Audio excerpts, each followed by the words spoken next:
DeMarre, wrapping up your first training camp with the Toronto Raptors. Have you ever heard the word defense so much in a training camp, or you're used to this? I'm kind of used to it. I heard a lot when I was in Missouri with my uncle.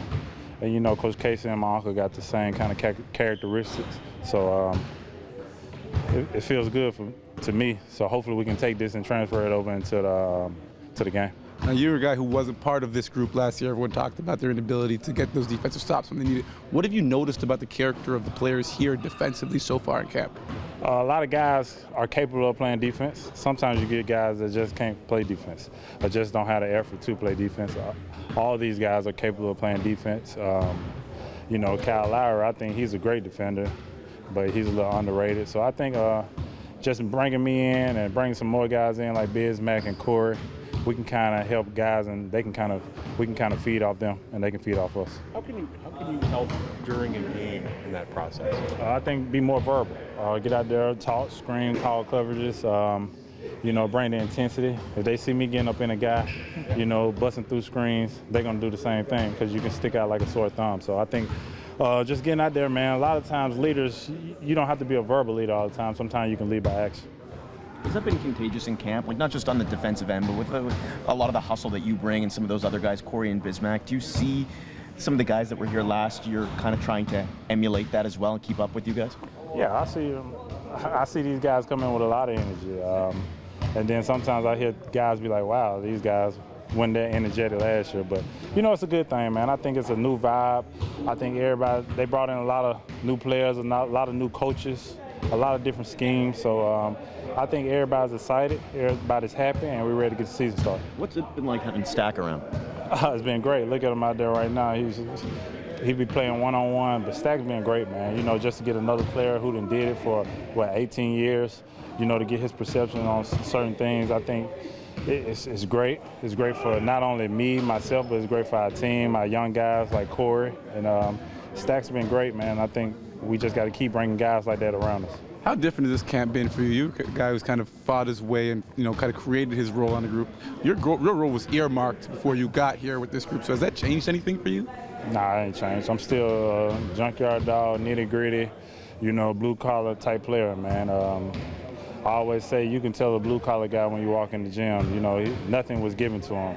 He's going to work for everything, and that's what I try to do every day. Nothing has been given to me.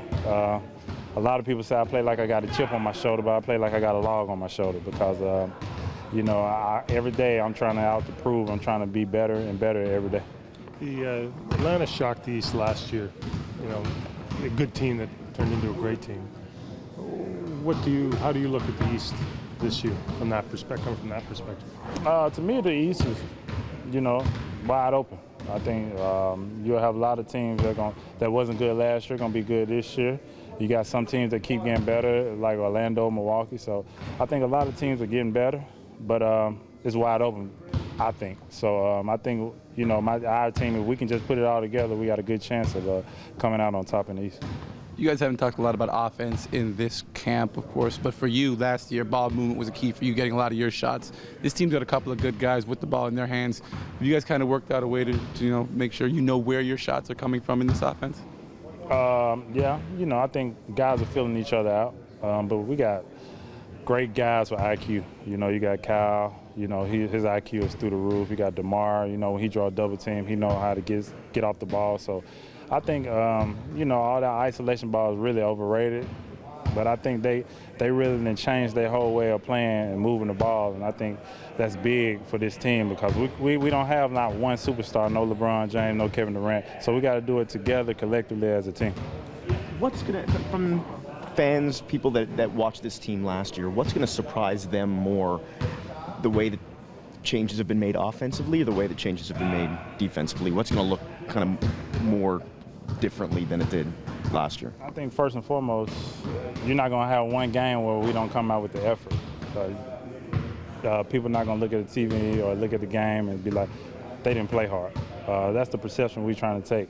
You know, you can't do everything right. You can't play a strong game every night, but you can always play hard. And I feel like that's what we're trying to do, and that's what Coach Casey is trying to make us do. And I think defense is going to be our calling card, and that's the biggest thing we got to come into the game, defense. We can't worry about going out there scoring 130 points. We got to worry about getting stops, and then we're getting out and running. Do you think having hungry guys on the bench, on the second unit to push guys in practice helps with that? Like a guy like Norm Powell, who's a high energy guy, or a guy like AB, who's trying to reprove himself. Keep guys from getting complacent in practice. Yeah, you got guys who push each other. That's what I heard last year. They didn't have a lot of guys who pushed each other. But I think this year you could see guys pushing each other, trying to make other guys better, understanding their roles better. And I think that's the beauty of this team. The Atlanta team that I was on last year, the biggest thing we always said was we didn't want to have no egos. And I feel like that's the type of thing we're trying to bring to this team, no egos. We don't care who gets the glory. We don't care if DeMarre might come in and might have 30 points or Bismack might get 30 rebounds. We don't care. We just worry about the W, and that's the biggest thing. The big picture is just to pick up a win. Wayne was talking to that point a little bit earlier, said that as a coach, he doesn't want to jerk guys around. He wants them to know what they do, when they're going to go in a game, when they're going to come out of the game. How important is that? That's big, man. Communication between a coach and a player is probably very, very underrated in the NBA. A lot of times these day and age, I think communication is big, for players especially, because you can understand what you need to do, what the coach wants you to do, and what you need to do to get on the floor. And I feel like Coach Casey being straight up with everybody in that locker room, he done gave everybody a specific role. And I feel like as a player, you got to look yourself in the mirror and say, this is my role and this is what I have to do in order to help this team win. And players, I presume, would like the consistency game to game, knowing about how many minutes, about who they're going to play with, that kind of stuff as well. Yeah, I think that's the biggest thing, man. You just knowing your minutes, knowing when you're going to get in the game, so you can mentally be ready. A lot of people think the game is all physical, but I think it's half physical and half mental. And I feel like if you're mentally into the game, when you get out there, you're going to produce like you need to produce. Speaking about those roll cards, does yours turn over? Like, is it down the front side and off to the back? Is it full? Yeah, it was pretty funny. We was giving out, coach was doing roll, and he was reading out the rolls, and mine was the longest, and everybody was looking like, but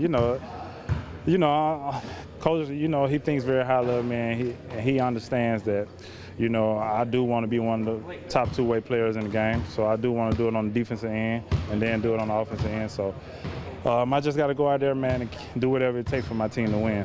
Some night it might be me to score, some night it might be most nights it be me to lock down the best defender, and some nights it might be me to go out there and get 20 rebounds. But I just want to do whatever it takes for this team to win, because if we win, everybody gets the glory. Did anything surprise you on there? You said there were all those things. Anything surprise you? No, it's just things that, when a coach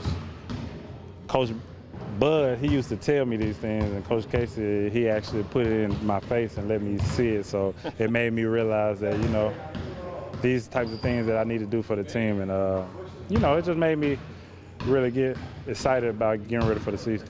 Do you think these guys, the way their season ended last year, they were receptive to a different way of doing things, different kind of emphasis?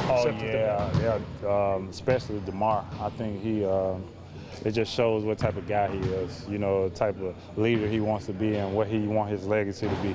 And he wants to win.